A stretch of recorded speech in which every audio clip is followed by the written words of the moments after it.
Welcome to Starler Play. Welcome back to the channel. Myself, Theo, Basil, Kojo. What you both saying, man? Yeah, I I'm didn't good, man.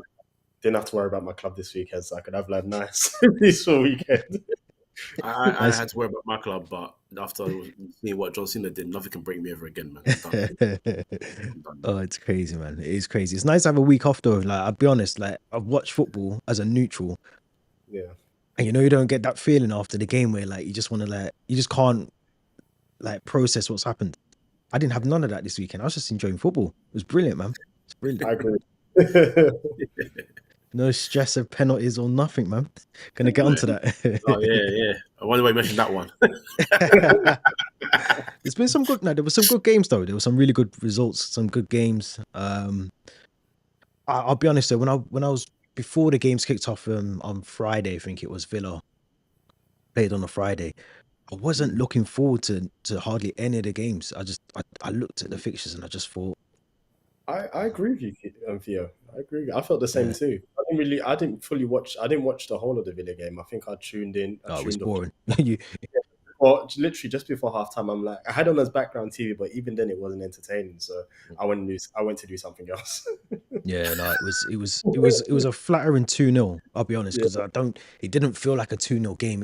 It was just that boring on a Friday Mm. night. I just thought that wasn't a good game. But then as the weekend went on, we had Palace 3-1, which we'll talk about shortly.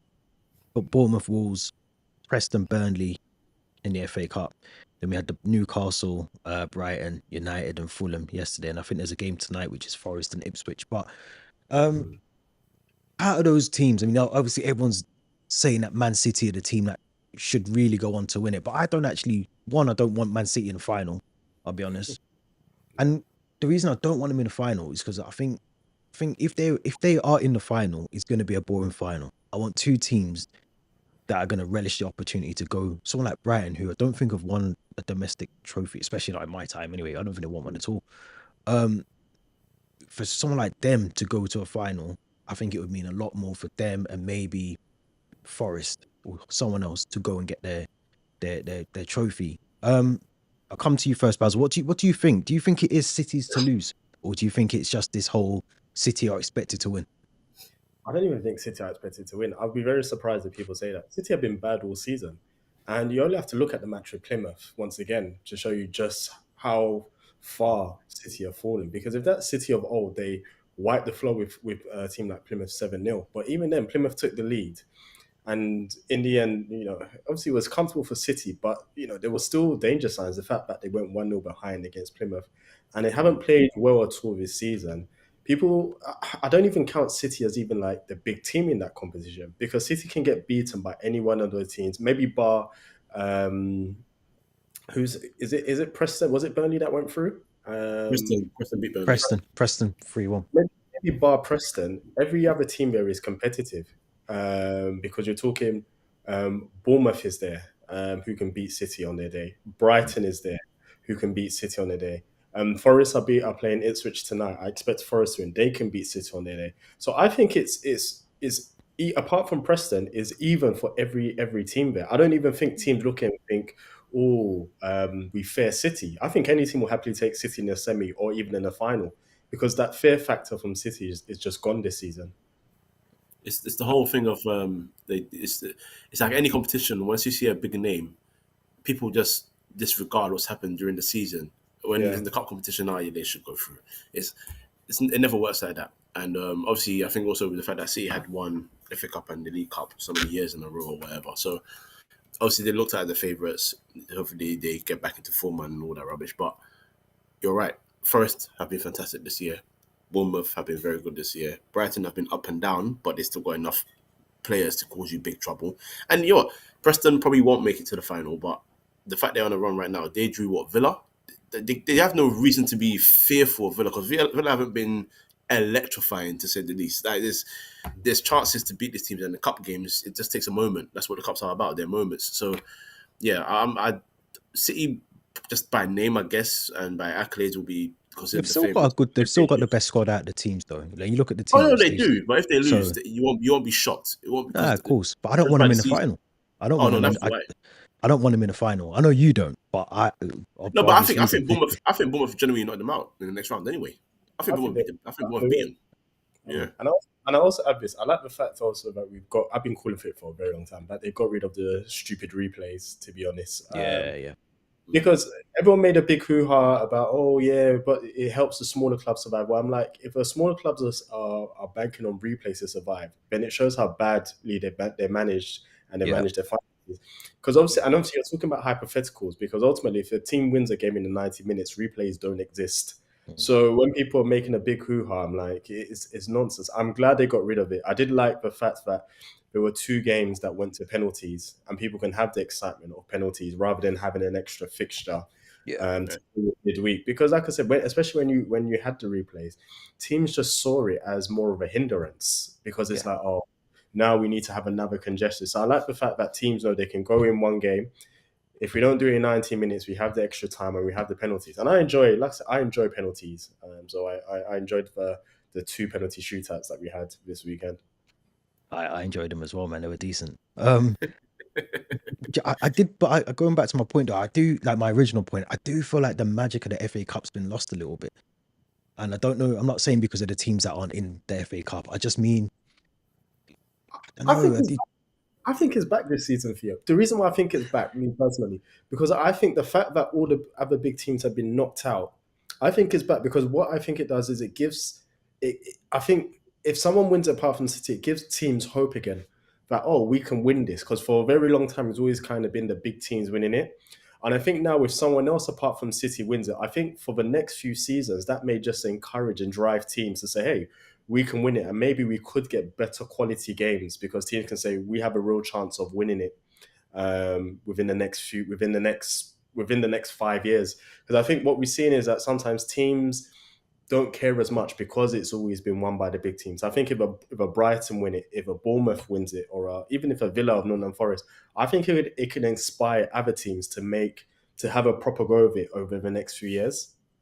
Yeah, I 100% agree with that. I just think even from like a fan's perspective, I'm talking about just because I know a couple of people that went to like the Wolves game, they traveled all the way down for that, and it's just even they said in the start. I was watching a Newcastle game and it was like a library. Like I don't know if it's just because I wasn't there, but and I know a couple of people said that, but it's just the magic's gone. I just personally think the whole magic. I think we've changed football so much that the FA Cup, regardless of who wins it this season, I don't think it will be the same as growing up when it was like a big thing. It Like was. I agree with you. Yeah. I've got a question. No, go on, Coach, then ask. I was just going to say, I see what you're saying there in terms of like, I think there was a moment in time, I can't remember when, I can't pinpoint when it was, but there was a moment in time where people started talking about the FA Cup like it was a minor trophy rather than like it's a little thing. historic big trophy, and the enjoyment of watching a giant killing, or even if a team didn't beat the giant, it was the pushing them to the edge, like going back to Havant and Waterlooville rattling Liverpool at Anfield. That was like a whoa, what's going on kind of moment. You know what I mean, Leeds beating Man United at Old Trafford after being in the wilderness for how many years? Beckford's goal, like those little moments are Don't missed get them so anymore. Yeah. And even just add to that, because I remember, like I said, in the early 2000s, if Arsenal got knocked out, it used to hurt because I really wanted to win. Yeah. It's now sometimes and you're right, when teams get knocked out, sometimes like, who cares? We've got other things to focus on. I remember those days, I really wanted to win it. And if we got knocked out, it's like, it was the same as even getting knocked out of the Champions League, because you wanted your teams to go out there and win those cups. And when you lost, it hurt. And yeah, nowadays, it doesn't really hurt as much. But I would also...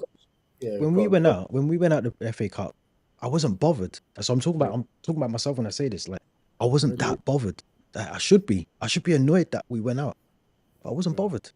It's almost like, oh, we're out there. Almost what Maresca said, we're out the FA Cup, so expect us to go and get top 4 now. But it should be the other way around. I want the trophy. Forget top 4. I want the trophy. Like, do you know what I mean? I've got a question. Do you also think now, because teams now, if I take Premier League teams, because is a lot more competitive and a lot of them can now fight for, let's say, top 4 position, do you think that has also added to it? Because they see it's like, well, if we get knocked out of the FA Cup, we can then focus on that. So sometimes they deprioritize the competition because now they can be a bit more ambitious in the league. Yeah, I think so. I think the money from being in the Champions League probably helps as well.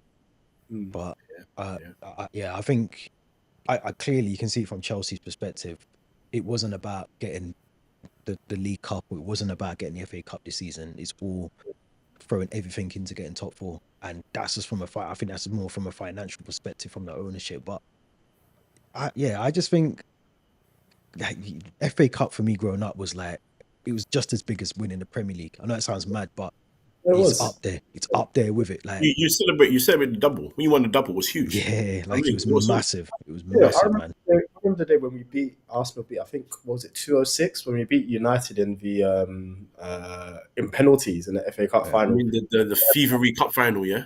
I agree with you. Yes, undeserved trophies you won because United battered us all game. But I remember I felt so much joy, and even going to school that next day, like the amount of joy you had in the playground when you're bantering United fans is like, as you said, it was as good as winning the league and winning the FA Cup back then. Now, unfortunately, that's for many people, it just doesn't feel the same. It was yeah, I didn't enjoy the fixtures when they came out, and I'm looking at the next round and I'm like, all right, okay, I'll watch them, but do you know what I mean? But there was a lot of controversy. There was a lot. How many red cards was it? Three red cards or two? Three, Yes. three. Gordon, Yeah, free Cunha Muller, and and the Mill. goalkeeper Millwall. Yeah. Yeah. So let's start with the Mateta one because I think that was the worst out of all of them. Um, I think it was intentional. I think he knew what he was doing. And I think if you was to walk down the street today and do that to someone, you're getting 6 months in prison. Yeah, yeah. That's what I think. What do you think, Basil? First of all, what let me come to you first. What do you think? I 100% agree with you because obviously when you look at where Mateta is and where the ball is, there's no reason for your foot to go that high. And for me, that's where the intention comes in.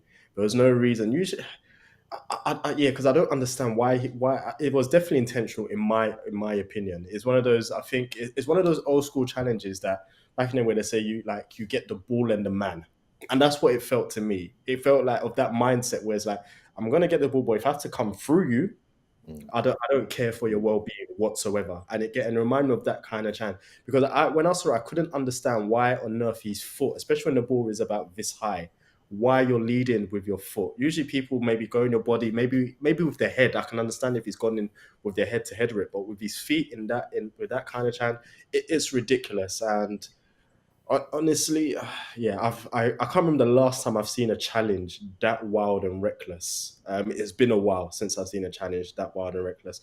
And even the fact that, like I said, the referee didn't give it immediately and it Yeah, had to it's go, crazy. it's even more shocking. Even more shocking. Mm. What's your thoughts, Kojo? Because it was a bad one, and even Alex Neil came out after the game and was almost defending it a little bit to the point where he was like, I've seen worse challenges before and all the rest of it. But what was your thoughts on the challenge? Do you think it was Oh yeah, intentional? we've seen worse challenges. Doesn't make it better. That was Yeah. horrendous. That Yeah, was it's shocking. crazy. It's crazy. Absolutely shocking, and it's very much intentional. It stinks of that club, to be quite frank. Yeah. No, we're gonna get onto And that as well. Yep, and six of their fans. When we get, yeah, when we get onto that, I'll discuss that as well. And honestly, after a challenge like that, it's incredible that the referee can still come out looking worse because he thought that was a yellow card. You are 5 yards away from that. You've seen someone get kicked in the head Mm. in a way that I would only accept it in a UFC fight, genuinely. And Yeah. you think it's fine to give a yellow. You go and watch it, and you're there for more than 10 seconds. As soon as I see that, I'm like, bloody hell, that's a red all day. Simple as that. So Just, yeah. Anyway, just that alone should be demoted, but that's another question. as what you said, Kojo. You said it's like even if someone did that accidentally, referees still give red cards. Yeah. So the fact that I said it looked intentional, the referee gave him a yellow is crazy. And same. And one thing I do have an issue with referees when they go to some of the monitors. Sometimes all you need is just one view of something, and it tells you everything. And sometimes I don't understand what angle or what they're looking for when they have to see it multiple times. All I had to do was see that replay once to know. Oh, Yeah, that's Yeah. you shouldn't even need the replay to be fair. Even if you see that in real time or whatever, you can tell. Like there was an incident. I think it was Liverpool and City a couple of years ago. Mane, and it wasn't as bad. It wasn't even as bad as what we got to see at the weekend. yeah. I Oh, remember and And I think Etihad, yeah, I the think red he card, got yeah. sent off for that. And the ref was just like, yeah, instantly, yeah, red card. Now I kind of didn't agree with it at the time, and I probably still don't. I don't think it was like I get why he got the red card, but I think it was still quite harsh because he didn't go in with that intent to like boot him in the face, but he still connected with him. It's still a high boot to an extent.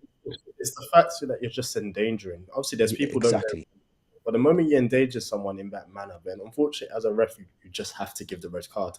Yeah, it was crazy. And like we were just saying, the fans as well, while he was down getting treatment, some of the things they were chanting was, to me, like it's not even explainable. Like I can't explain how someone would want to say those things to someone. Yeah, Like, it's just crazy. What did you both hear that? Did you hear like the I heard it. chants and Heard it clear as day. Clear as No, day. I didn't hear it. I They saw were it after. chanting. They were chanting. Let him die. Let leave him him die. to die, let him die, Leave him and all die that? and stuff, bro. Just nasty, man. And honestly, that's why I never want that club in the Premier League because never like let them stay in the Championship and below. Never, you don't want that kind of club in the Premier League. Even like I said, the funny thing is this. Here's the worst. Back in the day, there were many clubs known for their hooliganism, right? And obviously, as time has gone, you don't really like it. It kind of fades out. You don't really hear much. You don't even hear much about hooliganism much with English clubs these days because as time goes by, as you get new wave of supporters, society becomes a bit better, and people start to change their minds or people start to change their behaviors. With Millwall, that reputation Still there. of it's still there, which is crazy in 2025. It's still there. It looks like they really want to keep it as well. That's a funny thing about it. As in, we will not change, and as our generations grow, we're going to teach them the same thing as well.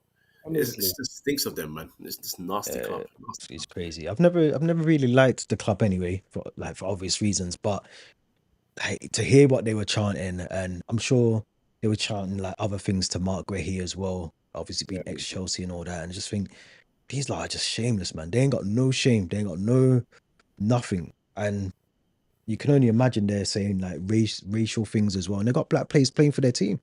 Yeah, They which got which is why, Tantanga on the team, and others. So I just mental, yeah. In case you crazy. should have celebrated. You should have celebrated with his I chest. was- I don't care. Coach, Knee slide and everything. Coach, I was just about to mention that. That for me was the most ridiculous thing I saw during the weekend because people are saying, "Oh, because you grew up near the area." I'm like, "But you have zero affiliation with the club. Why are you not celebrating?" I could, for the life of me, I could not understand it. I Yeah, could not understand it whatsoever. I'm yeah, like, who it's cares? crazy. I grew up in East London. You think if I was playing the squad against West Ham, I'll say I'm not celebrating because I grew up. I grew up in the It's me doing the Adebayor and everything. Mental. It's crazy. Let's move over to Anthony Gordon, Newcastle. Obviously went out the FA Cup yesterday. Brighton managed to get. I mean, Danny Welbeck's goal was brilliant. I thought it was a good goal. 34 years of age gets Brighton through to the quarterfinals now. But let's talk about the red card there. I think he might now, unless they rescind it, which I don't think they will. It's an instant automatic 3-match ban, so he's going to miss the cup final. But another one, I'm going to be honest. I think it was intentional. I'm not gonna lie. I don't think he wanted to play in that final. I really don't. I really don't. Look back at that incident. There's no need for him to react in the way that he reacted to I Honestly, I can't. watched it. I watched it like 6 times. I was like, "What did he do to you for you to punch his head up?" I don't get Yeah, it. like I he's literally genuinely don't pulling get on it. his t-shirt. Like he's just pulling on his top. He's pulling on the other guy's top as well. So it's like a 50-50. There was no need to punch him or hit him or whatever he did to in his like you just why would you do that? Why would you do that? That just doesn't make any sense. You might be right, Theo. Listen, Because the man is a boyhood Liverpool fan. He wants to move to Liverpool. I'm just saying.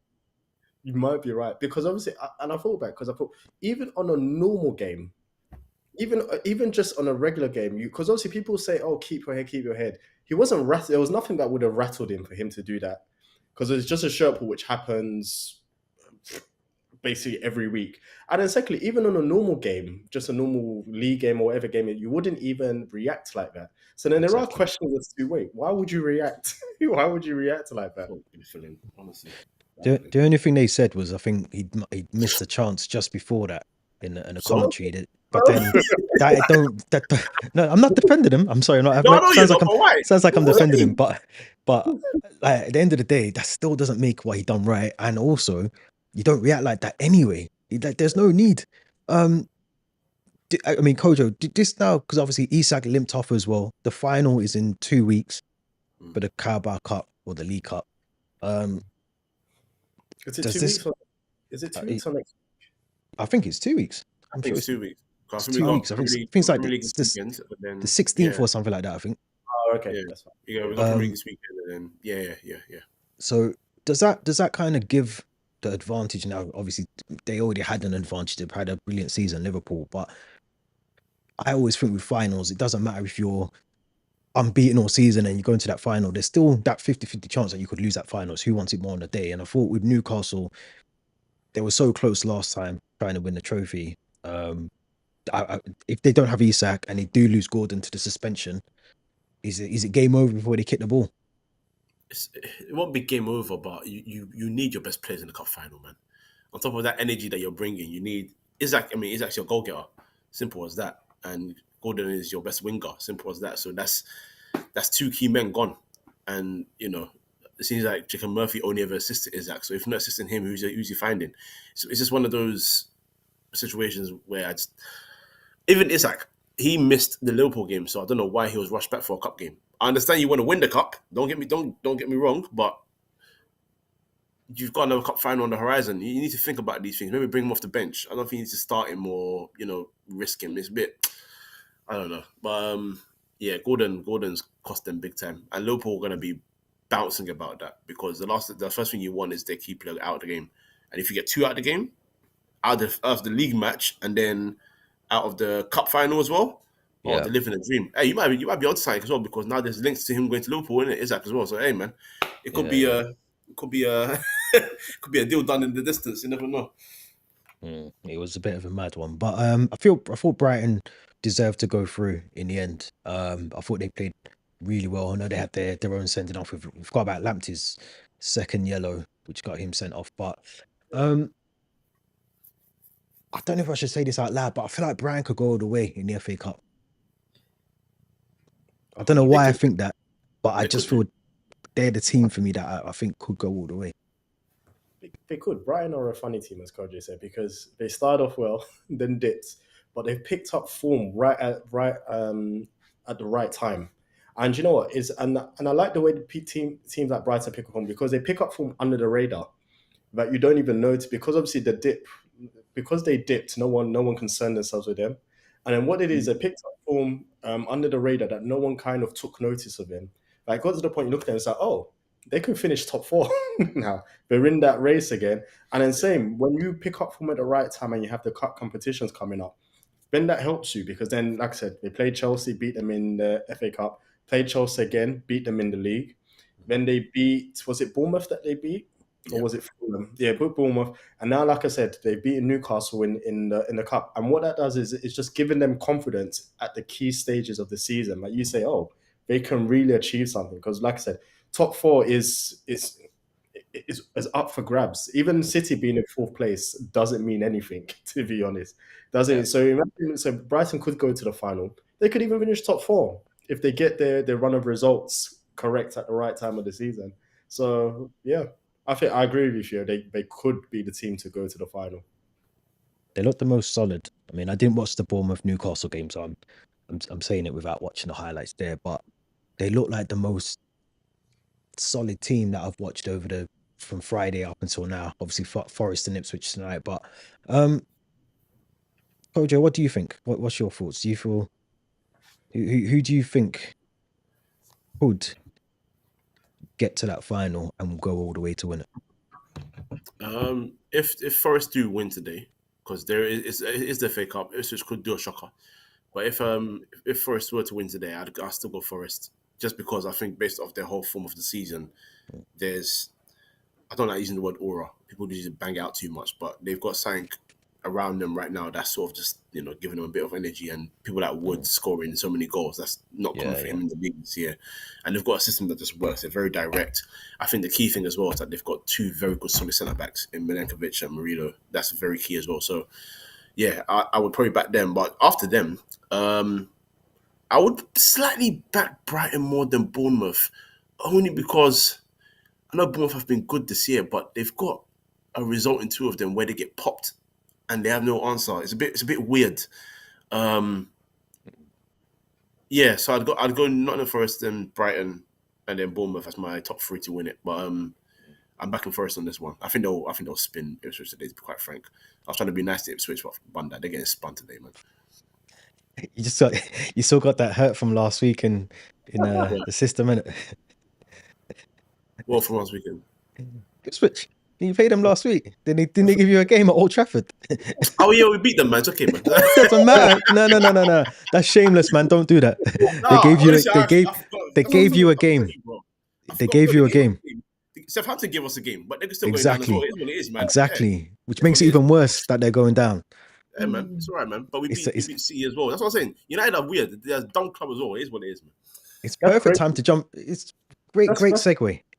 Yeah, quick one. Yeah, that's crazy that United went life and death 3-2 with both relegation, with both teams. That's what I'm trying to say. That's what I'm trying to say. Bro. That's what I've been calling them 6 pointers. No one listens to me. There's 6 pointers, bro. I'm telling you. Toe to toe and all that, yeah? Come on. But let's versus Delap. The battle of the century. let's segue into United because I think I keep saying this, but out of the games this weekend, that was the only one that I was kind of looking forward to because I thought it could go either way. I wasn't really sure, and I thought it was a good game. I thought it was a game where missed chances was the topic of the day. I just felt Newcastle were missing their chances. Not Newcastle, sorry, Fulham were missing their chances. United were missing their chances even more so in that second half. But Kojo, what was your initial assessment of it? And obviously, at the cup, penalties was always going to be a hard way to go out. But how do you think that United played, or the lack of quality in United? Was it clear to see still?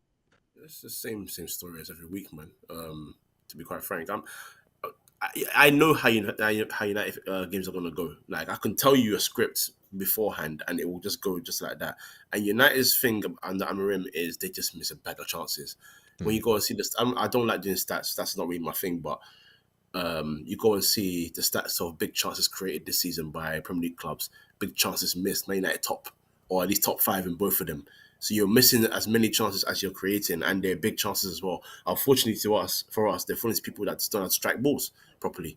You know, Xerxes, for all his technical sort of nice technical play last night, setting up chances for players. When you put him in front of the goal, he can't hit the ball properly. When you've got Garnacho in front of a goal, just forget about it. Højlund doesn't even look like a striker right now. He looks like a mascot. It's just they just don't know how to score goals, and that's the biggest problem. I keep saying, yeah, Man United fans will complain about set pieces. Man United fans complain about also the fact that we don't score from we concede a lot from set pieces, I should say, or they think it's the formation or whatever. Man United's problem this year is they have created chance after chance and they refuse to bag, and then they get punished because they don't bag, and that's only your fault. You can't blame anybody else but yourselves for that. So that's what happened again against Fulham, because in the second half, especially 1-1, at 1-1, after Fernandes gets you back in the game, Xerxes, a nice bit of play in the middle, plays the ball over the top to Garnacho, brings it down lovely. What does he do? He can't score again. He shoots tamely at the goalkeeper. Yeah, it's things like that. It's things like that that's costing us games. So, you know, that's why people are now screaming at and we're like, why are you not playing Cheeto? I'm like, oh no, he's not good. Sorry to say. No, I think he's good. I think he's good, but I think he can't. I wouldn't rely on him week in, week out. I don't think he's not that level. United fans are always about, like, you know, and I love the fact that, you know, we've always championed youth, and whether they make it to be fantastic or maybe they just one hit wonder and then they go into the distance like a Makeda or something. At least you give them a chance. I forgot about him. Exactly. At least you give them a chance, and we love that about the club. But this situation is not a situation where 10 years ago, 12 years ago, 15 years ago, we've had our seniors that are doing good, and then you can blood a youngster and they can do their thing. Or the year of Yanazai, where we had a bad season, but we were champions. We were still kind of getting competition for top 4, so you can throw him in here and there, kind of thing. This team is languishing in the bottom half of the table. They're struggling to get results. They're struggling to find any level of form. And you think throwing in a 17-year-old is just going to solve your problems. It's not. And he's just turned 17. We don't need to force that upon him. It's not a comfortable environment. It's not a good environment for him. But Amorim did that at Sporting. Yeah, at Sporting, he had the chance to get rid of all the guys that were just not doing anything, brought in some good players, and played youngsters here and there. and they grew up. So when Sporting were champions, that's why you can now play Quenda, because Quenda's 17, but you're champions. My team's playing well. Gyökeres is scoring goals. My defense is solid, so he can play because there's less pressure on him. He can do his thing. It's not the same at United. So trying to force Obi, he does all right when he comes on. You know, he's a youngster. You don't expect too much. I thought he'd done a lot more than Hoyland done in the space at the time that he did. He's embarrassed Hoyland. He's embarrassed Hoyland. I don't even, bruv. At this point, I don't have to mention Hoyland's name anymore. There's no point of even talking about that guy, to be quite frank. Bruv, no goals in 18 games now. Well, actually, I say that. Garnacho's beating him, no goals in 20. It's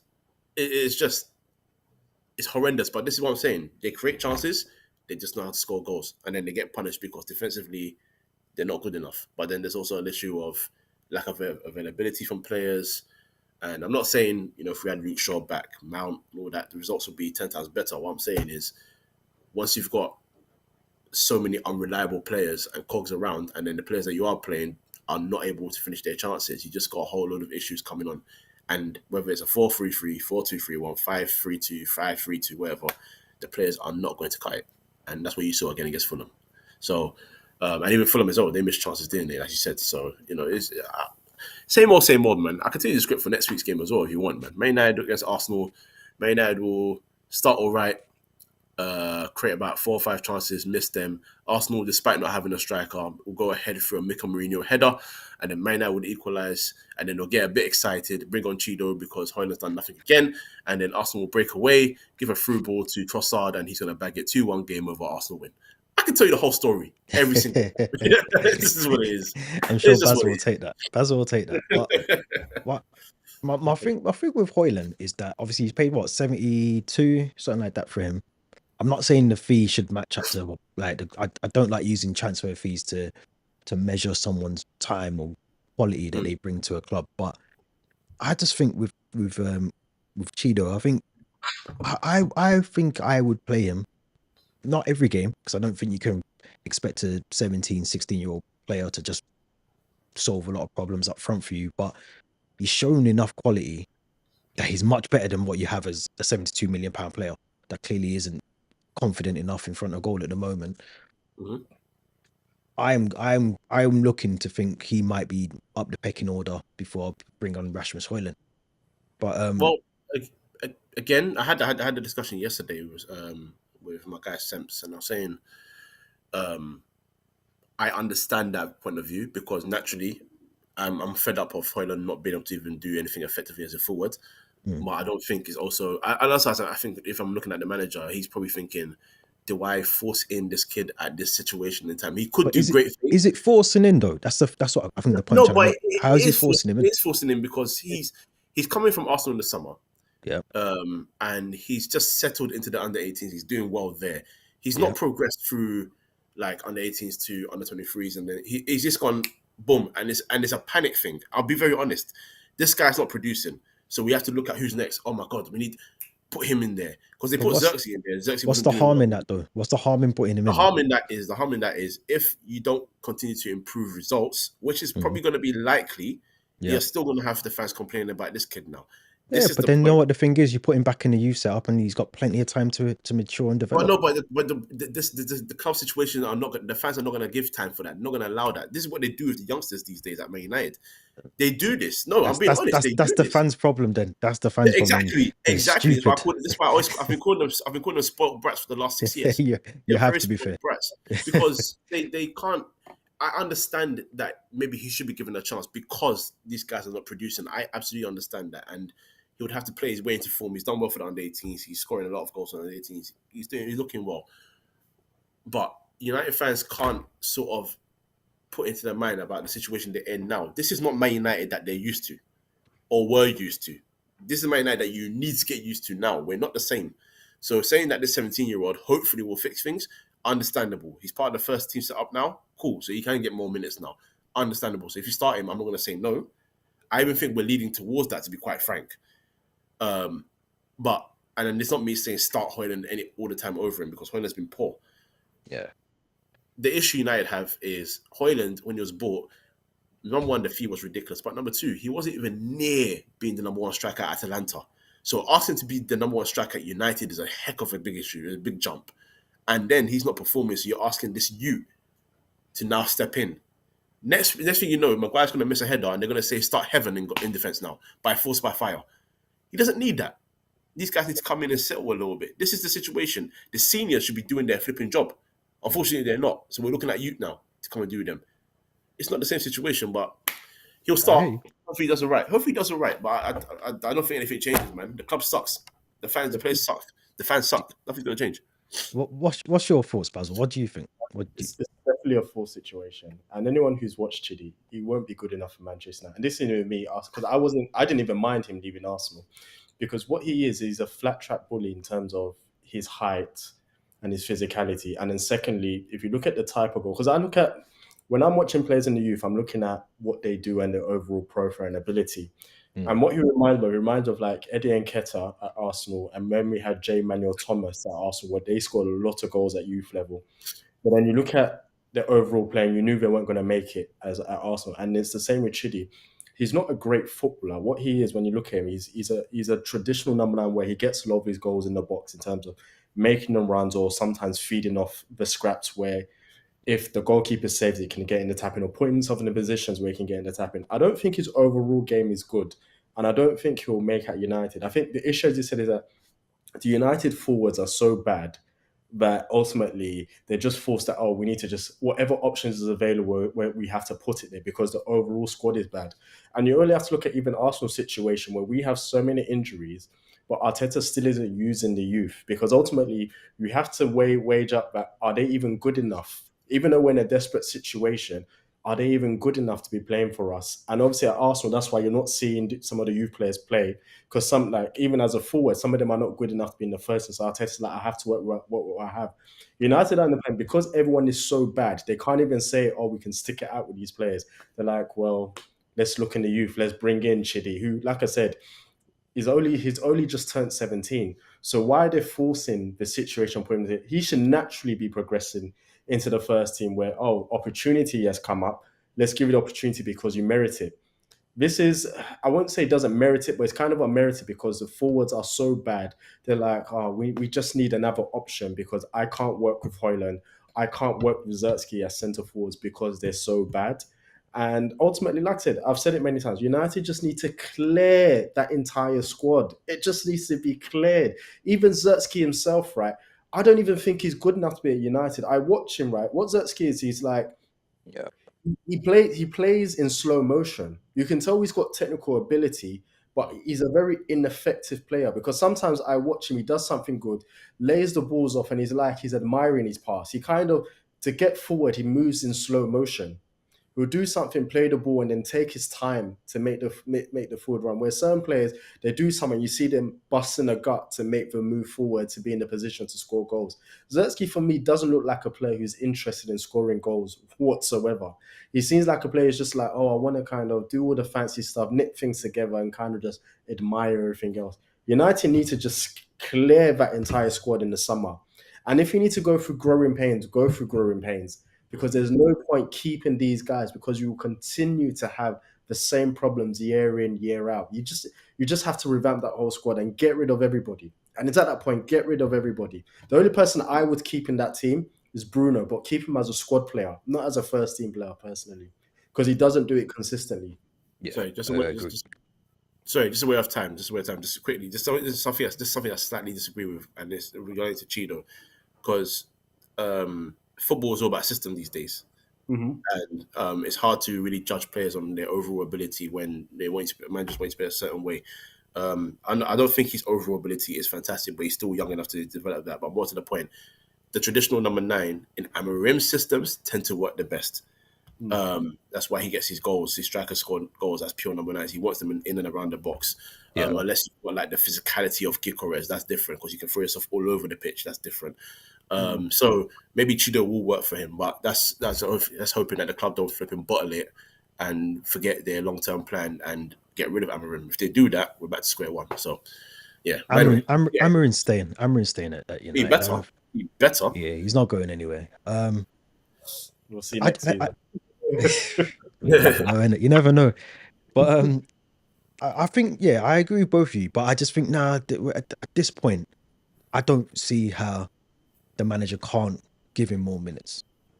Do you know what I mean? Like, I think He he will. has to He will. he has to give him the opportunity, and if it doesn't work, then it doesn't work. But I don't think things can get any worse than what they currently are at the moment. It I depends. don't think they can. I think it depends on what the board say. I think if the board say to him, okay, we're going to give you money to buy a striker, then I don't think he'll give him as much opportunities. I think if there isn't confidence that maybe we might not, that they might focus on areas, he might give him opportunities just to see whether, oh, can I use you as an option for next season? I think if he has guarantees that maybe there's a striker, then he probably won't give him as much opportunity because, like, well, I just need to survive this season. But I think they need that anyway. They need to bring a strike. Even if he does well from now until the end of the season, or he starts really well preseason, they still need to go and get that striker for me. We They need a still need to go striker, and get we one. need a goalkeeper, we need a defender, we need midfielders, we need wide That men. sounds very familiar. A club in West London that needs all of those things as well. But you know what I mean? Like, I think they still need him. I think they need to integrate him. A bit like what, and I know it's different. I know it's different because he's been at the club since he was like 6. But Jayden Danns at Liverpool, he looks like someone that I think he's on loan now, isn't he? At Sunderland, I think.